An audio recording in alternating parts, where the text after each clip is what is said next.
She reached up to the sky of stars and caught the red-hot light of the North Star.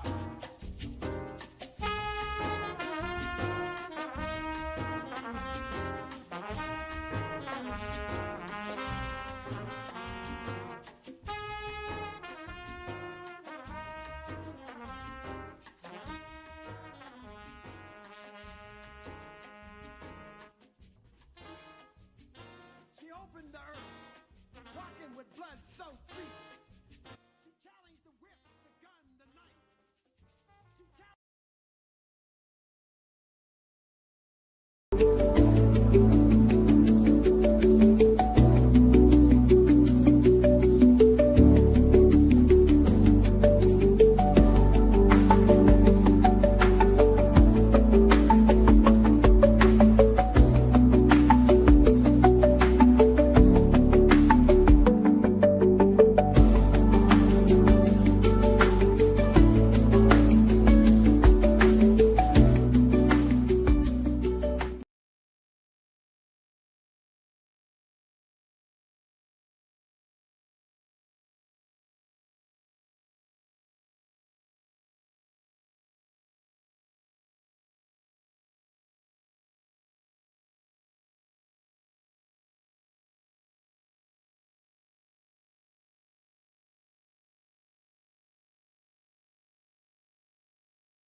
So let's try that again. The Washington Post reports 3 ex-presidents denounced the current one in a 2-week stretch. While presidents have been in odds before, there is often a sort of camaraderie among the small club of individuals who have served in the highest office in the land. There are 4 living ex-presidents. Why was this condemnation not a 4-0 unanimous clarion call? Let's connect some dots and find out.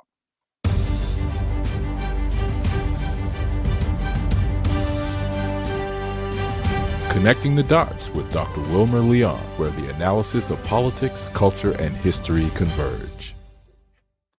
I think we got it straight now. Welcome to the Connecting the Dots podcast with Dr. Wilmer Leon, and I am Wilmer Leon. Here's the point. We have a tendency to view current events as though they take place in a vacuum, failing to understand the broader historic context in which they occur. During each episode, my guests and I have probing, provocative, and in-depth discussions that connect the dots between these events and the broader historic context in which they take place, thus enabling you to better understand and analyze the events that are impacting the global village in which we live. On today's episode, the issue before us is Barack Obama urged Americans to resist President Donald Trump's bullying.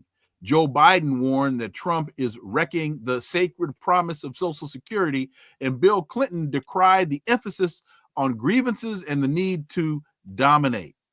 3 former presidents broke from tradition and excoriated the current president.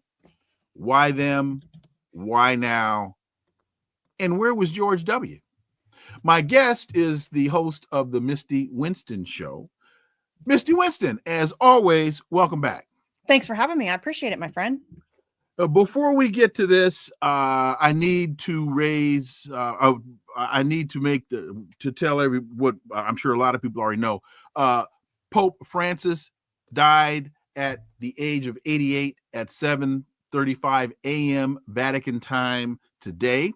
He died of a cerebral stroke and cardiocirculatory collapse, according to the Vatican. He was born Jorge Mario Bergoglio to Italian immigrant parents in Argentina. He was the first Latin American and first Jesuit pope.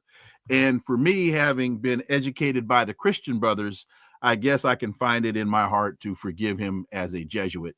He did become pope, so I'll cut him some slack. Not long before Pope Francis passed, not long before he passed, On Sunday, the Pope met with Vice President J.D. Vance and lectured him about immigrants. Francis's official Easter speech later in the day seemed to rebuke the MAGA Vance stance on immigrants and foreign aid and said, quote, "How much contempt is stirred up at times towards the vulnerable, the marginalized, and migrants," end quote. And earlier, Francis called Trump's immigration policies a disgrace and not Christian. Again, Pope Francis died at the age of 88. May he and his soul rest in peace. All right. So, Misty, I don't know if you have any thoughts or comments on the passing of the Pope. Not really. I do think it's interesting that JD Vance was just there, and I do think that the Pope was very vocal in his support for Palestine and his criticism of what the genocide that Israel is carrying out there. So it's unfortunate that we've lost that voice. I think that now leaves a hole that we are going to, I think there's going to be a lot of political jockeying behind the scenes to ensure that a more Israel friendly Pope is chosen this time. So that'll be interesting to see that play out. But it's a sad day, I guess. I hope the smell of Trump and the stench of sulfur didn't send the Pope into cerebral cardiocirculatory collapse. And I don't know if you remember, I say the stench of sulfur because I think that was Hugo Chavez at the UN said that from the dais about George W. Bush. He said, I smell sulfur. Yeah. Anyway, so it is unusual, highly unusual, for a single president to publicly excoriate his successor. Given the American tradition of seamless transfers of power and the principle that the country has one president at a time, but for three presidents to do so over a 2-week span, I believe, is unprecedented. Unprecedented for a number of reasons. One, rarely do we have three former presidents living. But this Misty, this is quite unique and telling. So first, talk about the three, and then with that being Biden, Obama, and Clinton, and then where was George Bush? I hope he wasn't trying to find his way out of a room like and the door in China. Misty. Well, I mean, if Biden managed to figure it out and find his way out of the room to make a statement, surely George W. Bush can as well, right? You think? Well, I mean, I think you never know with these guys. But I mean, listen, this is, to me, it's unsurprising. I think that currently what we're dealing with is very polarizing electoral politics. The landscape is very polarizing right now. You have the Democrats and the Republicans very much seeking to divide the people. So I think that seeing former Democratic presidents come out to make these bold statements against President Trump as if he's some, unique and existential evil is fascinating to me. Now, listen, is he louder and more brash and, more bombastic than any of them were? Of course he is. That's just his personality. I mean, it's WWE, right? He's out there, he's playing the heel. But the idea that any of them think that they're a moral superior to anyone, at least of all Trump, is just ridiculous to me. So it's not surprising. I think that this is really just playing into the attempts to divide people. And so and I think that's why George W. Bush has not made a statement, because I don't think he'll ever come to Trump's defense necessarily, but I'm not sure that we'll ever really see him take a strong stand against him, because it is this division thing I think that they're really trying to play up. So do you see then, some could say, well, Wilmer, Biden, Democrat, Obama, Democrat, Clinton, Democrat, Bush, Republican. Do you see it strictly, this was divided down party lines, or, because many would say, or do you see it that there might have been some, because George W. has been very, very clear. I'm done. I mean, you don't see him or hear him. No. I don't even see him at baseball games. I mean, no. he's out of the limelight, sitting at home painting all day. Yeah. So your thoughts? I don't blame him there. He has been raked across the coals, rightfully so. I mean, I don't feel sorry for him in any way. He's deserving of all of that. He's lucky to not be rotting away in prison somewhere where he should be. But yeah, I think that this is likely, in my opinion, I think that this is likely what we're seeing. It's the attempt to further that division. They love to see that sort of Grand Canyon, division of people here. And that's what they've really been trying to play up. And this isn't new. I think that there's really been an increased attempt at doing this, really since Obama. It really ramped up then. We saw it before. Obviously, there's always been that division. There's always been, the right versus the left and red versus blue, which has always been nonsense. But I think that we've seen an intentional attempt from inside power structures to amplify that division. I think that we are much easier to control when we are divided. And I think that that's really what this is an attempt to do. They really want to kind of bolster that and get people really in that team mentality. And they also want to convince people that Trump is this existential evil. And so I think that there's also that a little bit at play as well. Do you think, looking at the current landscape, and looking at these town halls and how angry many Republicans are, looking at that last Chuck Grassley town hall, and this really, I mean, we're talking what, Iowa? He's from Iowa, I think. So we're talking Midwest. We're talking real heartland Midwest. We're talking soy farmers that are watching their soy crops not being able to be sold to China, so on and so forth. And somebody says to Chuck Grassley, what about that immigrant in El Salvador? I mean, that was not something that I was expecting to hear from somebody in Iowa. Do those optics play into this in any way, shape, or form? I think that that's very telling. I think that shows us really that people are starting to see through it. And I think that that's also why we're seeing a more desperate attempt to, further ingratiate that division, because I feel like they recognize that they're losing power and control. They recognize that they're losing the narrative. And it's not just on one issue. It's not just this issue of, kidnapping people and sending them off to a third party country to live the rest of their lives in a literal torture facility. But I think really, I think one of the catalyst issues was the Israel-Palestine issue. I think that people are starting to see through the narratives, and because of that, and it wasn't just that, I mean, there's been little things here and there over the course of many, many years.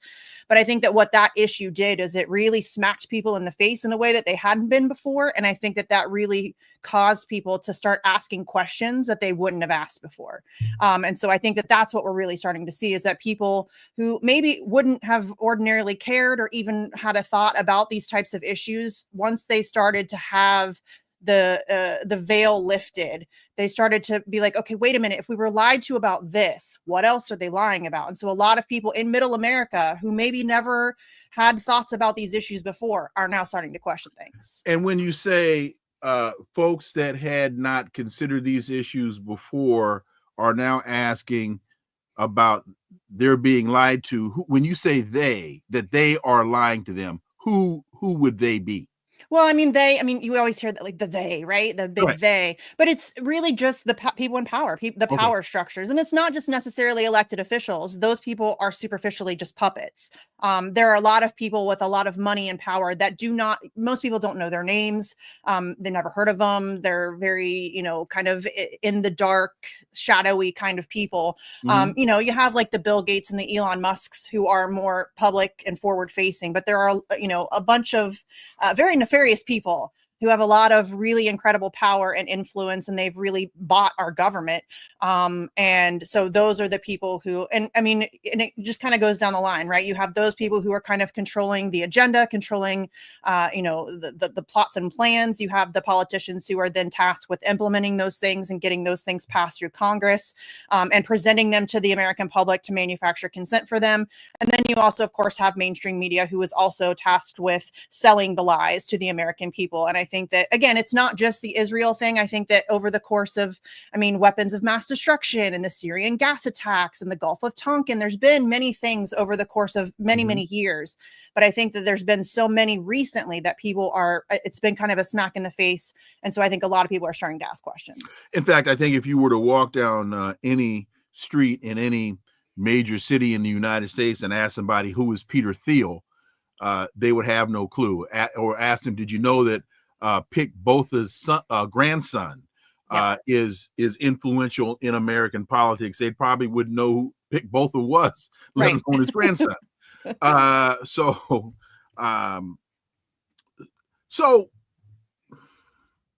as you sit there now and you look at some of this starting to develop, what indications are you getting for, let's say, the next 6 months?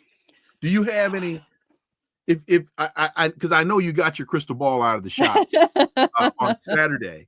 No, but what do you, as you sit back and look at this now, as you sit back and look at this incredible discontent with these town halls, and we're going to get into this a little more later on in the conversation, but the Democrats still really seem not to have any real substantive response to what's going on.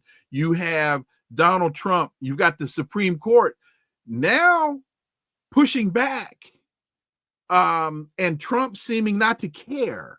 Donald Trump told us that he was going to get the Ukraine crisis solved in a day. And now, says, hey, buddy, not. And in fact, I want to get to that in a second. But just your thoughts. Generally speaking. Listen, we are an empire in decline, and that is a terrifying prospect for many reasons. It's not like we don't have historical reference for what that looks like. We know what it looks like. We know exactly what signs to look out for. We meet all of them. And what I think is unprecedented is that we've seen other empires fall in the past and throughout history. We've never seen one as heavily armed fall. And that is a very terrifying prospect, because I feel like currently we are behaving like a wounded animal backed into a corner. We're lashing out irrationally all over the place, all over the globe. And that could really end badly for a whole lot of people. But I do think that there are glimmers of hope. I get a lot of criticism for being too doom and gloom and for being so-called black-pilled. I don't think I'm black-pilled at all. I think I'm a realist. I think I'm objectively looking at it, and things don't look great. That's just objectively true. But I think that there are glimmers of hope. As I mentioned, we're starting to see people really ask questions that they've never asked before. And we're starting to see people push back on things that they've never really even considered before. The idea that Israel-Palestine is a key issue right now is incredible to me. I think that we live in a country that often doesn't focus on foreign policy related issues really at all, in particular in regarding to electoral politics for presidential elections. It's not really ever a top of the list issue for most Americans, and it is now. And so I think that we're really starting to see those changes. But again, those people who do have a lot of power and money and influence and, the might of the United States military behind them, that's what we're contending with. And so that is a scary thing. And I think that there's really no way to I wish I had a crystal ball. But I do think that not all is lost. I do think that a lot of people are starting to get it. I wish that people would stop letting them divide us. It is so beyond obvious to me that that is the easiest way in which they are keeping and maintaining their power and control. Because while we're busy fighting amongst ourselves, the very wealthy guys who are wearing, $5,000 suits and sitting in boardrooms making all the decision, they're winning. And we're fighting amongst ourselves. And not to say that we don't have issues where we are divided and where we do disagree. But really, we can't even begin to contend with those things until we deal with the system that's designed to kill us all. So if we could go ahead and do that first, and then we can argue over pronouns and, whatever else. And I just want to quickly state, because I was watching the news, I think it was Friday, when I think President Putin came out and said basically no to Donald Trump. And that instigated a whole bunch of rhetoric from MSNBC and CNN. They were even bringing on former American ambassadors to Russia saying, oh, once again, he showed you that Putin can't be trusted, and all of this kind of stuff. And what folks really need to understand here, in my humble opinion, and I hadn't planned to discuss this, but it just popped into my head, is Russia has been very consistent here. And folks, you just need to go back and do some reading and understand there have been three major concerns for Russia even before the conflict in Ukraine started. And they have been demilitarization, not joining NATO, and denazification. Those have been the three major points since this whole thing started. And at every turn, President Putin has said, until you deal with these three issues, you leave me no choice but to continue along this path. And so, contrary to what you're hearing in the mainstream, very little, if anything, has changed. And when you factor into that the United States, either directly or through its proxies, has lied 3 times relative to this, 2 Minsk Accords and the situation where Zelensky reached an agreement with Russia only to have Boris Johnson fly in from the UK and tell Zelensky, under no circumstances will the West agree to a peace agreement. There's a 30-day truce. He's not going to fall for that again. So I'm not picking sides. I'm just telling you the history and trying to provide some clarity. So don't know if you want to comment on that. Well, yeah, I think that we've spoken about this before. Not only has Russia been consistent, they've been incredibly patient. This is not a new issue. I mean, you can talk about the 14,000 ethnic Russians that were killed over the course of 8 years. And you can talk about, the Maidan coup and all of the other things, the fact that they've nuclear weapons on their borders pointed in their direction. There's been a whole host of things that they have, we won't move 1 inch westward. Well, we moved a lot of inches westward. We've gone back on numerous promises. And I think that, again, you don't have to be a fan of Putin or a fan of Russia to recognize the reality of the situation. And I think that, once you back somebody into a wait a minute. Great point. Because with that, wait a minute, you just said you don't have to be a fan of Putin to recognize the reality of the moment. Also, recognizing the reality of the moment does not make you a Putin fan. Exactly. Yes, and that's literally my Twitter handle is Comrade Misty is Putin's buddy, because I was called a Russian for so long just for speaking objective facts. I don't like Putin. I don't like any world leader. I think you can't reach that level of power without being kind of a psychopath.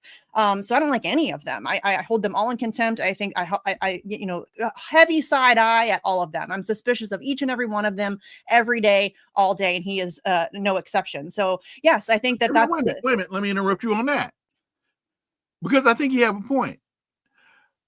Why would you want to spend the time ruling the world when you could be playing golf every day? Right?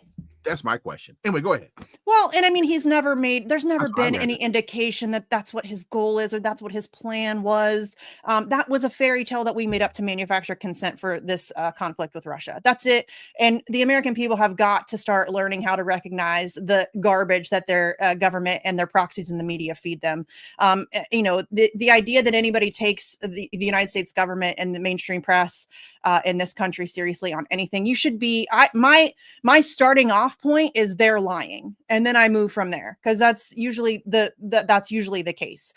So, and again, not to say that Putin's a good guy or that he hasn't done awful things, and I don't like the way that he handles. I'm a free speech activist. I'm not a big fan of the way he handles free speech in Russia. But you can hold him accountable, and you can criticize him when it's due, while also recognizing the reality here and the objective truth about what's happening and the United States role in it. And it's very frustrating to me that people seem to have lost the ability for critical thinking there. Well, in order, I think, to engage in critical thinking, you have to read. Mhm. Yeah. And unfortunately, you got to read. Yeah. Okay. Next issue. Trump claims unfettered presidential power on immigration. This is from the Washington Post. The president's deportations have created a clash between the rule of law and due process and his assertions of presidential power and resistance to challenges by federal judges. And Misty, you've heard me say a couple of times that I think this immigration issue is really the trial balloon for the Trump administration to test how far the Supreme Court will go in defending due process. That's what I think this is really all about, because I don't think it's nearly as much about immigrants as it is about what Trump now likes to call America's homegrowns. I think that's what this is about. But your thoughts, Misty Winston? I could not agree with you more. And it is endlessly frustrating to me to watch people cheer this on as if it's a good thing. It is ridiculous that anybody, first of all, this is Guantanamo 2.0. We are kidnapping people based on dubious claims with very little evidence, if any evidence at all, no trial, no due process, no nothing, and sending them off to a third-party country to spend the rest of their lives in a torture facility, a literal torture facility. That is absurd on every level. And I cannot believe that just those objective facts alone should make it enough for you to be against it. But what you just pointed out, I think, is the underlying issue that people are not paying attention to. This doesn't stop with immigrants. This doesn't stop with the so-called illegals. This is very much about weakening due process, period, end of story for everyone. And this is how they do it. This is not a new tactic. They do this on every issue, and they've been doing it for a very long time. As a free speech activist, I've watched the way that they do this with free speech. And they very often, when they initially start attacking these things, they go after somebody that is fairly universally reviled, that they can kind of garner support for the whatever they're doing. For example, they went after Alex Jones very early on and deplatformed him and all of that stuff. And that's something that they will do, because then once you've agreed that that's a good thing, it's very easy for them to continue to do it further on down the line with people that maybe it isn't called for. Not that it ever is, but that's exactly what's happening here. And we've already heard Trump talking about the so-called homegrowns, and we had DHS not that long ago put out that flyer of the domestic violent extremists. And if you read through that flyer with the definitions of who qualifies for domestic violent extremism, it's everybody. If you care about an issue maybe just a little bit too much, you are a domestic violent extremist. And that's exactly what this is about. And the idea that people aren't seeing that this is being used just to weaken due process as a concept just in general, and it really doesn't have much to do with immigration. It's very frustrating to me, but this is why they're so effective at this, because people get in their emotions, they get in their feels, they get angry about, oh, these illegals, they're so terrible, they're taking our jobs, they're raping our women and children, all of this stuff. And it's really not about that. It's really about manufacturing consent for you to really strip yourself of your own rights. And in the context of the First Amendment, and I'm glad you brought that up, and you said they're going after people they revile.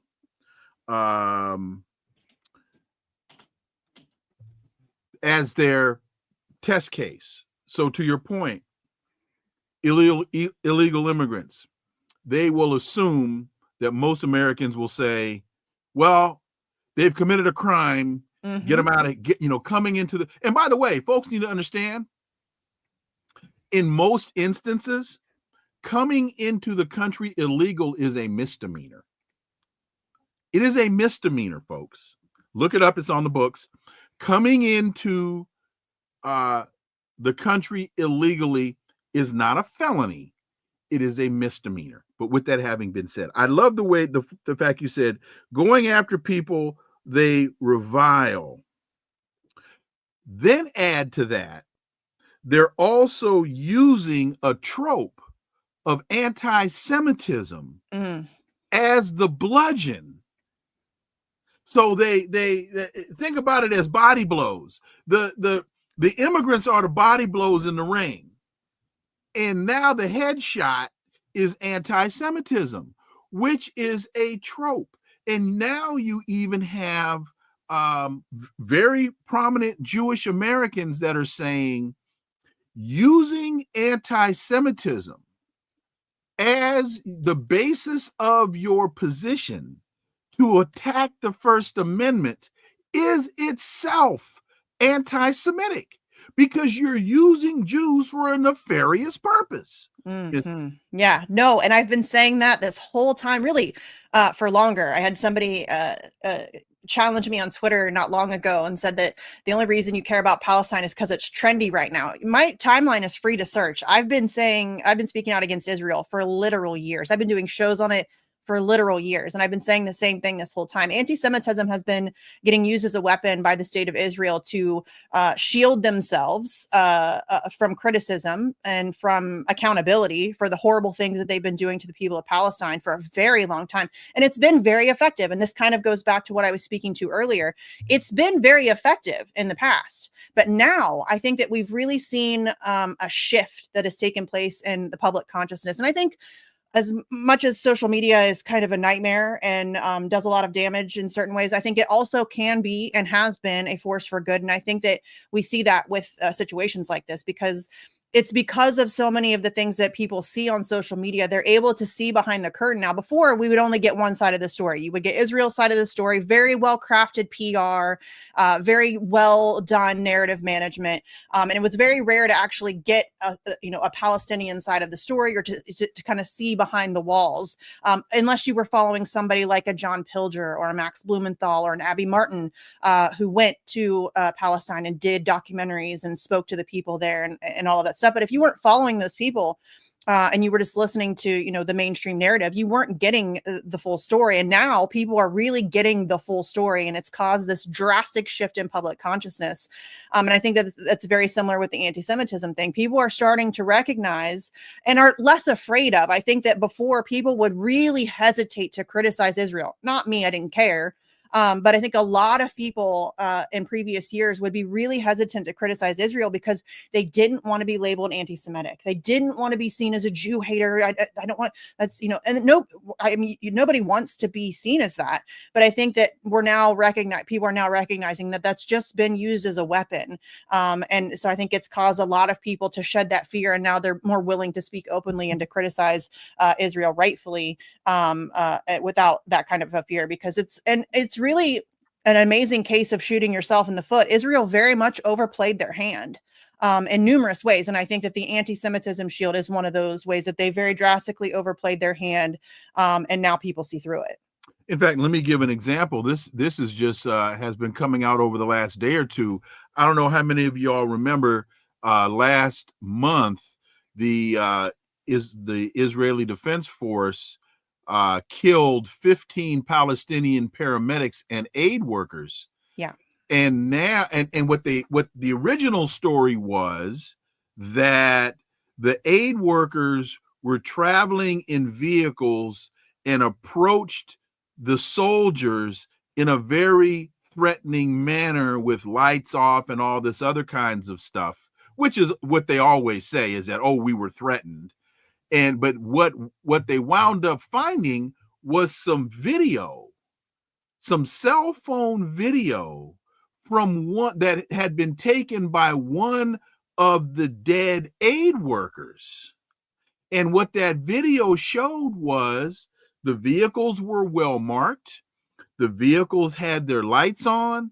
The vehicles were approaching with caution.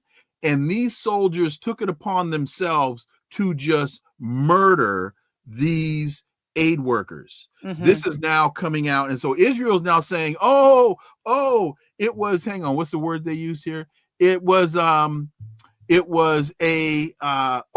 professional failure. It was this is the language from the Israeli government. It was a professional military failure. You attacked a vehicle clearly marked as a medical Red Crescent vehicle. Mm-hmm. And here's the question. If you did this honestly, why did you dig a mass grave?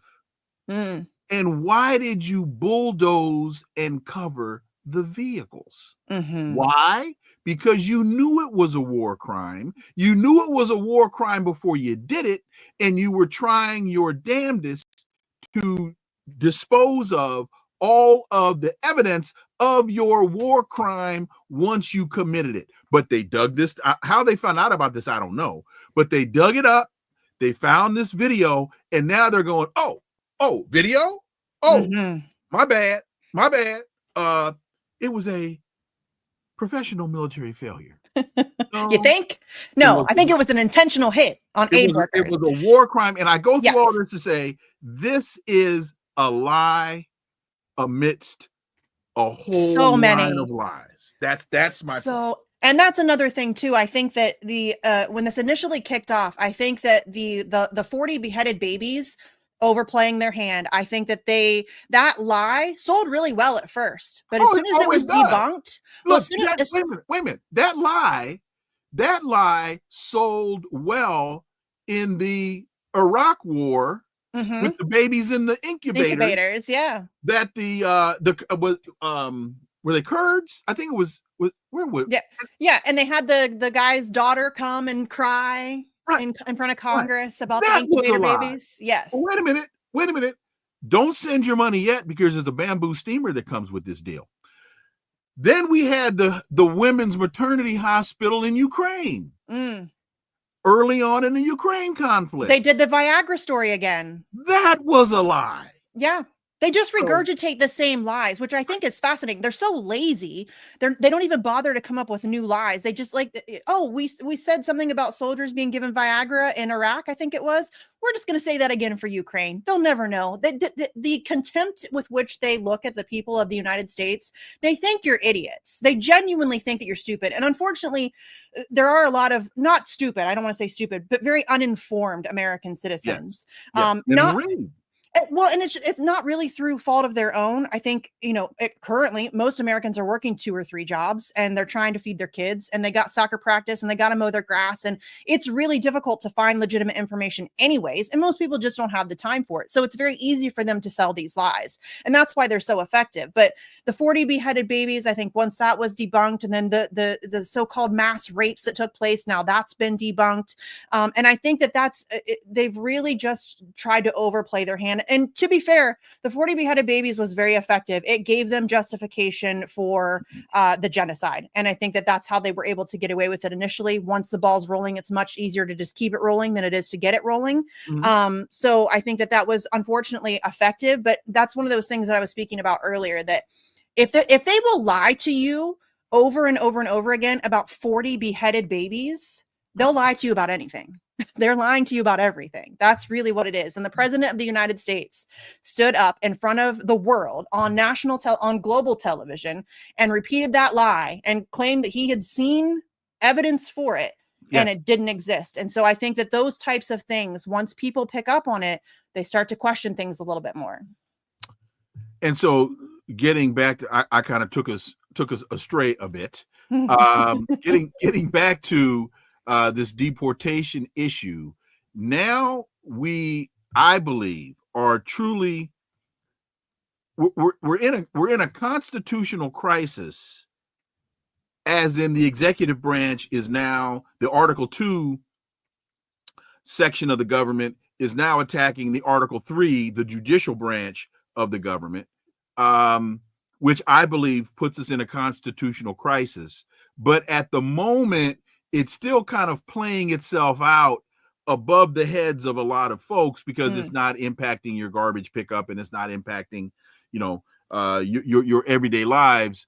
But the outcome of this, the ripple effect of this, the nuclear, the plutonium half-life of all of this, if it goes the wrong way, will be devastating.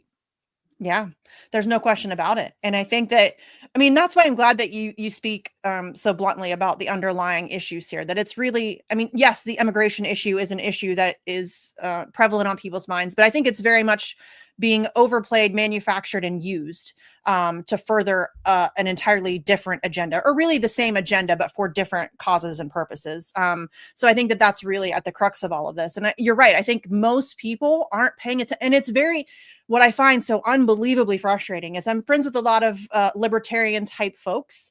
And many of them, most of them get it and they're against this and it's horrible. But there's a faction of them that are for some reason cheering this on. And it's really astonishing to me that people of a libertarian mindset would be in agreement with what's happening here. But we are seeing it. And I think and this is, I mean, I'm in Ohio. I think that this is what the Springfield story was about. The Haitian immigrants are eating the cats. And city officials said that wasn't true. Not to say that the immigration in Springfield wasn't an issue. It is. I think that anytime that you dump a certain number of people into a small town like that, it's going to cause some issues. There's going to be some things that crop up. And I think it's always important when we're talking about immigration. If immigration is a concern of yours, you need to look at the causes of immigration. Stop blowing up their countries. Stop devastating their countries. Stop sanctioning their countries. Stop destroying their lives, and they won't have to flee to somewhere else. And that never gets talked about. We want to talk about deportations. We want to talk about, illegals and crime and all of this stuff. Okay, I can tell you how to deal with it. If you want to stop immigration, stop destroying their countries. Nobody wants to leave their home and make a very arduous and dangerous journey with likely kids in tow or whatever to go somewhere else where they don't know the language, they don't know anybody, they don't have a job, they have no way of living. Nobody wants to do that willingly. So I think it's important, if you really want to talk about immigration, then we need to start talking about foreign policy in a very real way. Two things. One, you've been around me long enough to know I've been screaming this for years. Yes. And one of the pieces of evidence, one of the pieces of data, which is why some call me Dr. Data. one of the pieces of data that I use is the Superior Court in Florida found, I think it's Chiquita Brands, guilty of funding death squads in Colombia last June. So if Chiquita Brands, this isn't the 1970s, folks, this is 2025, and they're still doing it. In fact, hold the phone. Where's the book? Oh shoot, just that quick, I can't find it. I'm looking, oh, here we go. Whoa, if you want insight to this, Overthrow by Stephen Kinzer. Yeah. This is where you start reading about what the United States has done, how it has gone into other countries, overthrown their governments, and wreaked all this havoc. You mentioned Springfield and the dumping of the Haitians. One of the things that I found consistent in the reading was the Haitians revitalized the economy of Springfield, Ohio. That was a dying town. Yes, very much. And that when the Haitians came, they revitalized the economy in that town. So hate them if you want to, but I don't think you should hate anybody. I understand the concerns. I know you were joking, but I mean, and I understand the concerns about immigration. I understand the concerns. Like I said, there's going to be like a period of time where things are it's a little tough. You've got people from a different culture coming into a small town. Yeah, of course. And again, if we don't want to do that, then we can just stop blowing up their countries. And I mean, the things that we've done to Haiti, are you joking? We have completely demoralized and destroyed that country for decades. It's what we do. And so, we can deal with that way. But if we're going to bring people here, which I don't necessarily have an issue with, I think other cultures are great. And I think that there's, space for everybody to some degree. I think that there needs to be a process in which we all kind of agree that can be a healthy thing for everybody. Again, I don't think that, if we're going to avoid the foreign policy conversation, I think that it's really a moot point. I don't want to hear anybody's opinion unless you're talking about foreign policy. So if you are against, that's what I see so often is people who run their mouths about immigration, but I never see them discuss foreign policy and the way that we bully and destroy the globe. So that's a very frustrating thing to me, but it can be good for the economy. It can be good for the country. It can be good, but we need to be honest about the situation and stop. What I think I find most disgusting is that we are using these people, human beings, as political weapons. You know what I mean? Like they're political footballs to us. And that's very disgusting to me. These are human beings who, mostly through no fault of their own, have been thrown into an impossible situation, are trying to just, have a better life. Their lives have been destroyed. There's nothing for them in their country. I mean, listen, I'm a mother. If I lived in Haiti and my situation was that dire, I would almost certainly leave to try to better the lives for my kids. I mean, I think most parents would agree with that. So, and I understand it's not all parents, and it's, there are bad people. Obviously, there are bad people in every group. But I think that has been overstated and overblown in order to make people afraid of immigrants and to make people afraid of immigration, so that they can do the things that they're doing right now. And final point on that, if you want to look at another country very close to our border, if not on our border, one of the things that has contributed greatly to the Mexican level of immigration into the United States was NAFTA. Mm-hmm. And that wasn't a military treaty. That was a trade agreement that Bill Clinton negotiated, decimated the agricultural element of the Mexican economy. And then what did Donald Trump do in his first administration? Came right behind him and renegotiated the agreement and made it worse. Mm-hmm. Which is what he's on the rampage doing now, talking about negotiating a lot of things and making them worse. It's not Donald Trump in the art of the deal. It's Donald Trump in the art of the bad deal. Yeah. That's what this is. Okay. Moving on, staying with immigration. The Supreme Court, well, I won't get into that. I wanted to talk to you about this, not so much about the specifics of Arizona, but what to me this demonstrates about how tone deaf the Democrats really are. Arizona Democrats clash in intra-party dispute. The Democratic Party chair of Arizona has been in a public dispute with Senators Ruben Gallego and Mark Kelly, laying bare the party divisions in this swing state. And that's something that people need to understand. Arizona has become a swing state. Infighting among Democratic leaders in Arizona is calling into question the party's strength ahead of 2026, the midterms. So basically what you have is the new Democratic Party chair has accused Senators Gallego and Kelly of disrespecting him in some letters that they sent. And folks, y'all couldn't do this behind closed doors. You had to. You are being given Donald Trump is handing you the country. He's handing it to you. He's handing the midterms to you. And you are trying to snatch defeat from the jaws of victory because of some petty. Look, I was said to you as being on record about Gaza, which I am as well. I'm on record. You can go back, I want to say 10 years. And I was saying Arizona will turn blue. Arizona will. And people said, Wilmer, you're crazy. No, if you looked at the rise of the Latino population and you looked at Californians retiring in Arizona because it's cheaper to live in Arizona than it is in California, I said the demographic shifts are going to turn the party blue, turn the state blue, if you understand and take advantage of the reality.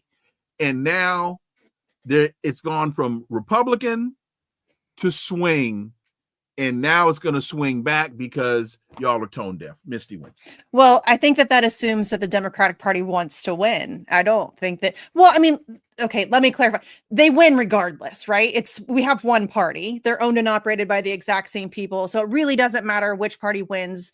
The donors and the politicians all keep their jobs, and the all of that stuff, everything really just remains the same. So it's really not about winning for them. I think that they like losing. In fact, I think Democrats very much prefer to be outside of power, because it's much easier for them to fundraise. They get to play the victim. We can't do anything. There's a Republican in office. We can't possibly do anything. And then they also get to act big and bad, right? Like we see that with Bernie Sanders and AOC right now, where they're suddenly, now that Donald Trump's in office, they're talking about Medicare for all again. Weird. They didn't talk about it for 4 years, but now suddenly they're talking about it again. And that's the cycle that we see continuously, right? When Democrats are in power, Bernie Sanders, AOC, and the like are silent. They don't talk about anything of any substance. They don't really hold anybody accountable. They barely make a peep. And then once Republicans are in power, suddenly we're going to fight the oligarchy, is what he is now saying. We're going to fight the oligarchy. My guy, you are the oligarchy. So I think that's really what's. Wouldn't that be your granddad? I'm sorry. Go ahead. But that's really not your great granddad. Go ahead. That's really what it is, though. And I think that the way that, the people in power use this system is they use Democrats to get away with things that Republicans can't get away with. They use Republicans to push through things that Democrats can't get away with. And they use the illusion of choice, as George Carlin would call it, the illusion of choice to keep us fighting amongst ourselves. And so the electoral process is a joke. It's a sham. It's completely broken. It means nothing. But they've got us all wrapped up in this team mentality where we've got to, the blue team's got to win. Oh, the red team's got to win. When really, they are going to, the House always wins, right? That's really what it is. Well, no, because Donald Trump showed us by bankrupting the Aladdin Casino in New Jersey, in Atlantic City, that the House sometimes can lose. Because he's the only guy I know. How do you bankrupt a casino? A damn casino. God, I'm an idiot when it comes to like finances and stuff like that. I couldn't bankrupt a casino. No, not possible. I think my 14-year-old could run a casino and be fine. But to your point about Bernie and AOC, this anti-oligarchy tour, again, we've seen this movie before. Bernie in 2016 talking about the same stuff, had the similar kind of turnout at his rallies, and the Democrats submarined him. They kneecapped him. Then he did the same thing, I think, in 2020. Same issues. He's doing it now. Tremendous turnout. AOC is with him. She's now talking about, or has been talking about, challenging Chuck Schumer in the Senate. Folks, here's the question.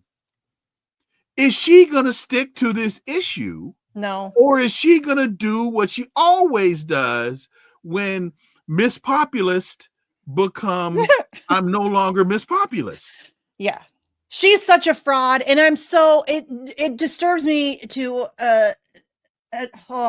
the idea that there are that many people who still buy her crap is very, very depressing to me. This is somebody who, and obviously it's, she's been groomed from day one. I mean, she literally auditioned to be who she is. And so I think that she's always been a fraud. I mean, she's a Pardee alum. She interned for a Kennedy. Y'all think she's really some progressive outsider? You don't some wayward bartender. You do not just get to intern for a Kennedy if you're just some bartender from the Bronx. That's not how it works. So her whole charade has been very effective, but she's going to run for president. I just want everybody to prepare themselves. She's the new sheepdog. She's going to run for president. She's going to give it her all. She's going to go out there and talk about, the big issues, and she's going to galvanize all this progressive support, talking about Medicare for all and human rights and all of this stuff. And then she's going to fold, capitulate, and then tell you to vote for whoever the corrupt Gavin Newsom or Pete Buttigieg or whoever it is that they decide to force upon you. That's what's going to happen. Mrs. Whitmer from Michigan. There we go. That possible. Right. Possible. Right. Yes. Right. Could be Kamala again. Who knows? Wouldn't that be ugly? Yeah, it would. It would be funny though. The entertainment value is, up there. That would be horrible. And the reason that I'm saying that, and I'm not saying this because I'm hating, when I've listened to former I'm trying to be as respectful and give as much deference as I can to the former vice president. she's still not saying anything, which tells me she didn't. See, if you lose and learn, then that's life. You rarely do you learn from winning. You usually learn from losing.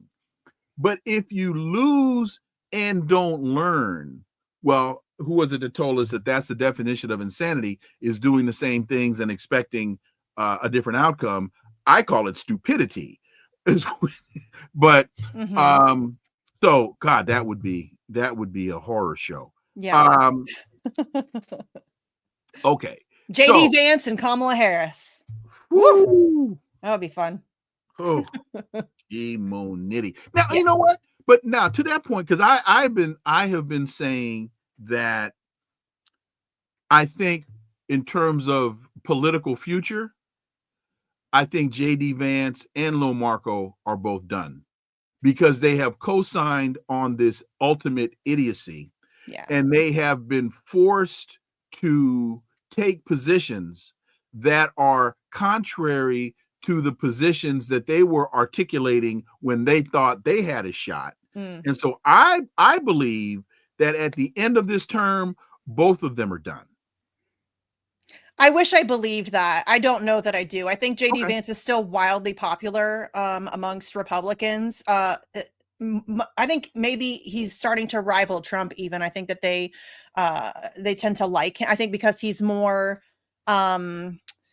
professional. He's not as off the hinges and kind of crazy. I think that especially a lot of old school Republicans, the sort of old guard, or more traditional conservatives, I think they lean in his direction a little bit more. I don't know that. Listen, I don't think it matters. Whoever they want to be president will be president.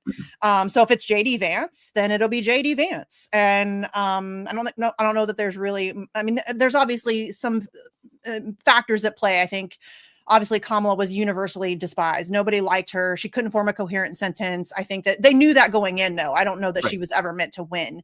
But I think that there's some things that they have to kind of bet on and play on and be able to overcome with like narrative management and portraying somebody the forward facing presentation. But I mean, I really don't think it matters much. Here's what I'm using as the basis of that analysis, which is more speculation and opinion than data, because I'm projecting into the future. Sure. If the Democrats are able to win, to take back either the House or the Senate in 26, yes, Trump is popular, but I see his base shrinking. Yes. So he's more popular amongst a smaller group of people. And I believe that we have yet to see the impact of the devastation that these ridiculous policies are causing. So with those things being a given, if you accept those as being givens, the Republican Party, not the MAGA base, but the Republican Party, when you go to those Iowa town halls, folks are pissed to the highest of festivity. and I'm stealing that. Well, that's not mine. That's what's the comedian's name? The guy that did Bebe's Kids. That's not mine. It'll come to me in a minute. So that's not mine. So that's why I say that that the positions that they've had to articulate, I don't know, with our now being able to re-rack the video. Yeah.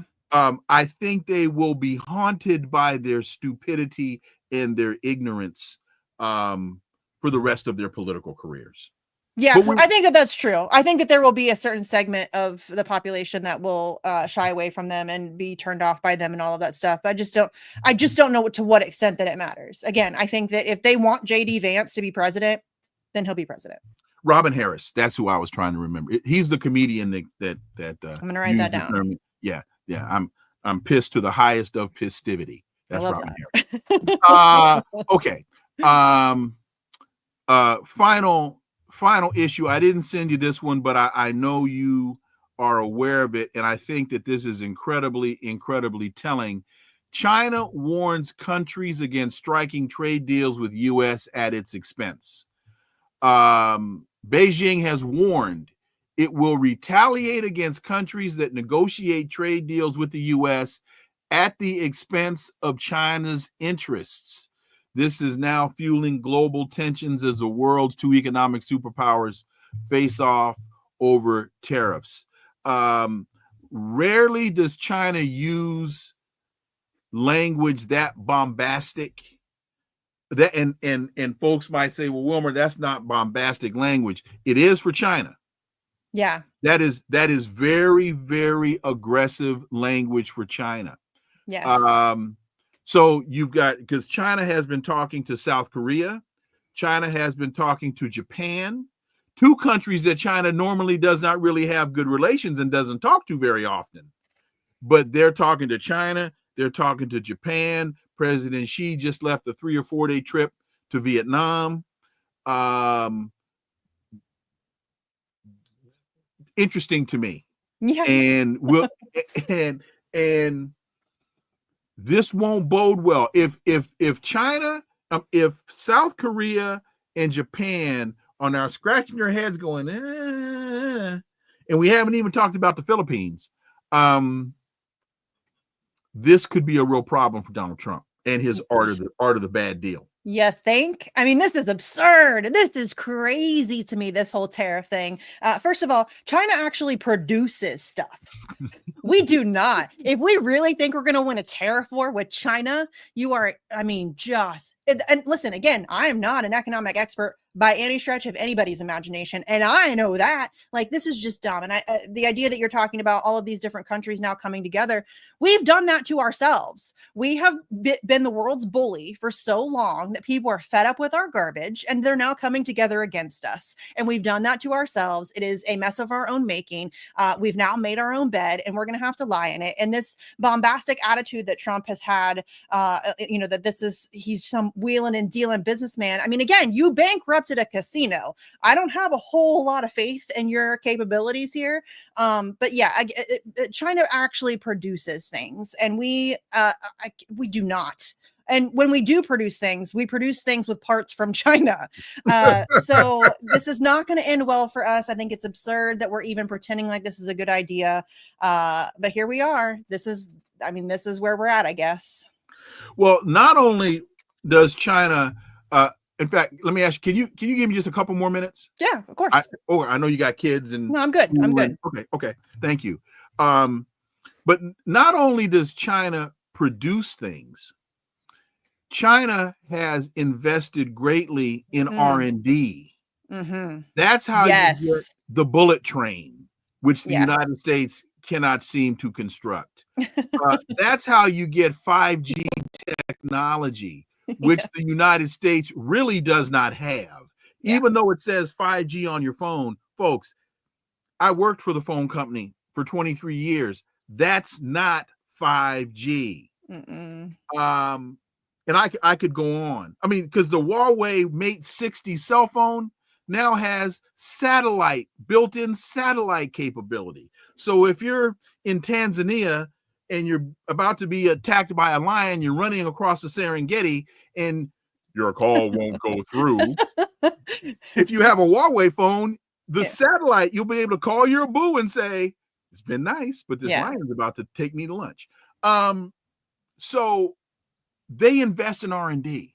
And that's really, I think, at the crux of the problem is that because just about on so much of this technology, China has reached out to us to team with them, joint venture deals.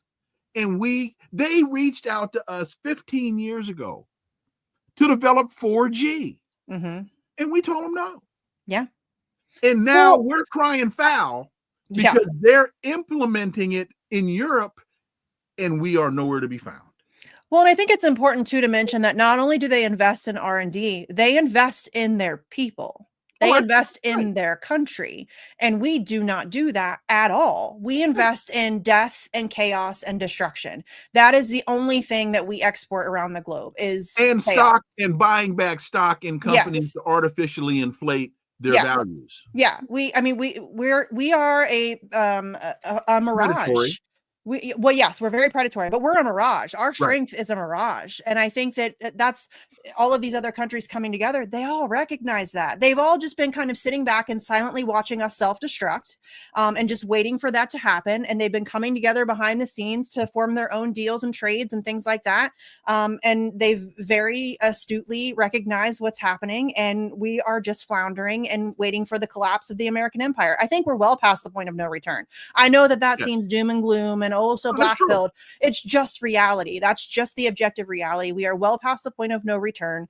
And it's of our own making. We did it to ourselves. And that's a very depressing reality, but that's the reality. So I think that, China has been, and again, you don't have to be a big fan of China to recognize the objective reality of what's happening and what is going on here. So, China has done amazing things. I mean, they've nearly wiped out extreme poverty. Their education system is incredible. Their literacy rate is some of the highest in the world.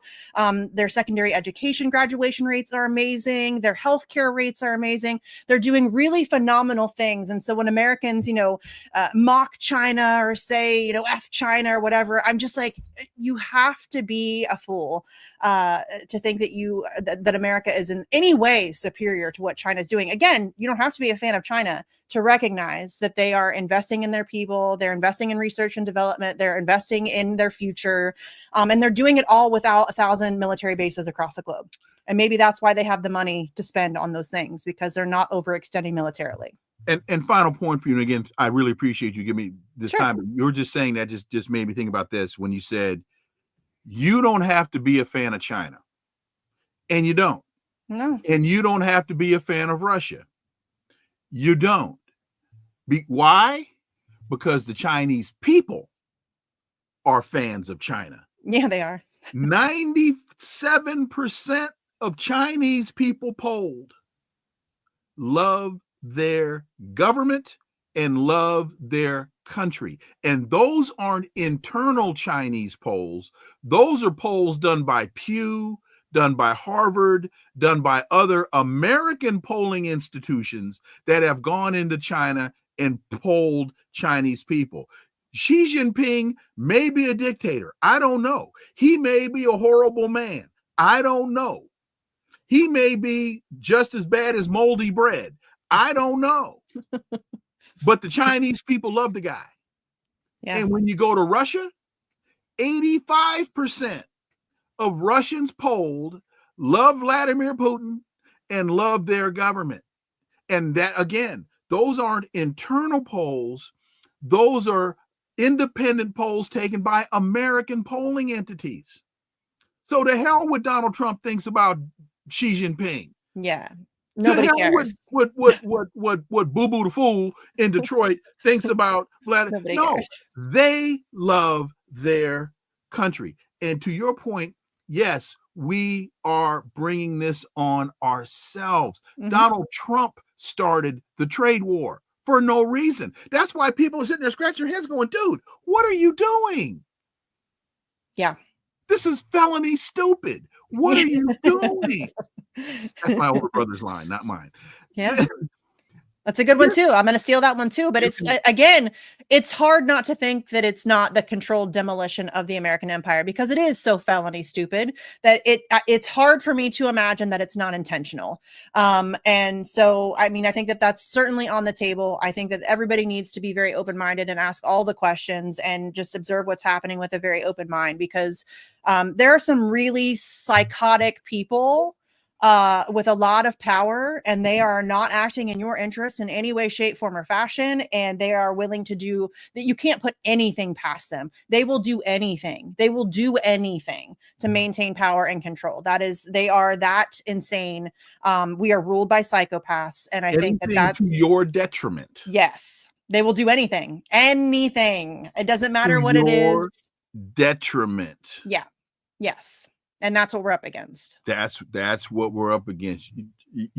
And we can't just put this on Donald Trump. No, because so much of this attack on the First Amendment we saw in the Biden administration. A lot of this international foolishness. We look at what happened in Ukraine. Well, look at what happened in Libya. Mm. Thank Puppets you, are presidents. And presidents are puppets. Right. Presidents are puppets. That's all. It's not that Donald Trump doesn't have some culpability and that he shouldn't be held accountable for his role in things. But he's just a puppet. That's all. So, Misty Winston, to those that want to find you and listen to you and subscribe to you, where do they go? What do they do? So I'm on Twitter. I'm a prolific Twitterer, at Sarcasm Stardust. I think it's been on the bottom of the screen there if anybody wants to go check that out. And then I just, with my show, the Misty Winston Show, I just teamed up with my friends over at Due Dissidence, and they're going to be hosting my show on their Rumble and Twitter platforms, on Rumble and Twitter exclusively, so that I can be unfiltered and I don't have to worry about the YouTube censorship, because I'm a very unfiltered person. Yes, you are. And let me applaud you. Let me applaud you for your restraint. Yes, I'm very careful when I'm on other people's platforms because I know how that works, and I would feel terrible if I got somebody else taken down. So I try to be very mindful of that. But in my own personal expression of things, I'm very unfiltered. So that is going to be starting on May 7th. It'll be every Wednesday at 7 p.m. over on Due Dissidence, on their Rumble and on their Twitter pages as well. So great. Well, again, thank you for your time today. Thank you. For Appreciate your it. analysis. Yeah, of and course. Thank you for your flexibility. You gave me more time than we'd asked for. Great. Anytime. Thank My you. pleasure. All right. All right, folks. So where are we? Thank you, Misty, again. And thank you all so much for listening to the Connecting the Dots podcast with me, Dr. Wilmer Leon. Stay tuned. New episode tomorrow. Haven't locked my guest in yet, but I'm pretty sure, well, I know whoever it is, you're going to enjoy it. But this one, we're going to be talking about the latest developments in Burkina Faso. Let me say that, and I won't tell you who it is we're going to talk to about it, but we're going to be talking because there's a whole lot of stuff that's been happening with the Alliance of Sahel States and specifically in Burkina Faso. So that's where we're going to be headed tomorrow. Please follow, subscribe. Those of you that are listening and watching on other platforms, please subscribe on YouTube, leave a review, share the show. You can follow us on social media. All the links are below in the show description. And remember that this is where the analysis of politics, culture, and history converge, because talk without analysis is just chatter, and we don't chatter here on Connecting the Dots. See y'all tomorrow. Until then, I am Dr. Wilmer Leon. Have a wonderful, blessed remainder of your day. May the Pope rest in peace. Peace. I'm out.